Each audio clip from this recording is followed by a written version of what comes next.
Internet penetration and surge in smartphone usage is giving the social media more credence in contemporary world. Social Media Week in Lagos is such an event meant to explore the impact of technology across Africa and how it can be harnessed to stimulate social, economic, and cultural growth. The 2016 edition is a week-long conference that provides ideas, trends, insights, and inspiration to help people and businesses understand how to achieve more in a hyper-connected world. People, when they think about social media, they think about Facebook or they think about Twitter, but of course there's a lot more to it than that, you know. Even sending text messages, all these things are social media. So it's a big ecosystem, as big as the world, in fact.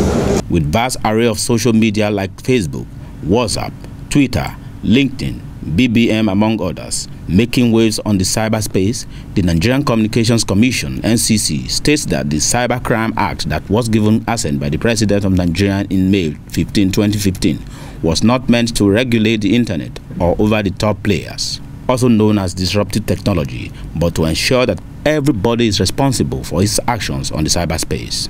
Why internet is still not regulated today is because the developed countries have said, look, we can't regulate the internet because it will kill innovation and creativity. So by the developing countries have said, look, we have to be protected from cybersecurity issues and cyber crimes.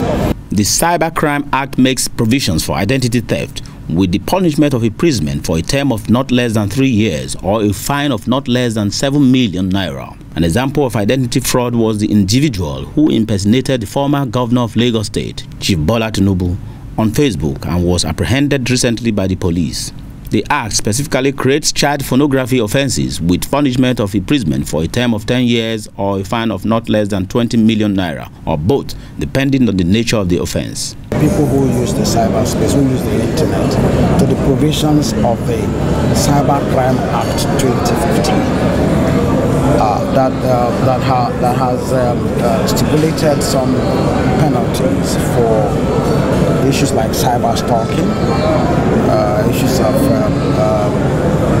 breaking into computer systems, issues like taking information unlawfully from organizations from their database. South Africa in time past has been plagued by xenophobic attacks, and to curb this online, Nigeria's Cybercrime Act forbids the distribution of racist and xenophobic materials to the public through a computer system or social media like Facebook and Twitter.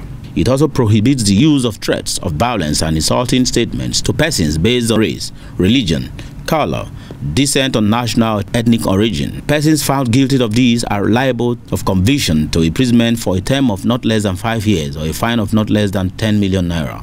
Aside the punitive aspect of the Act is sure to ensure that every operator of either traditional or new media will now be responsible for what is put out in the cyberspace through their platform.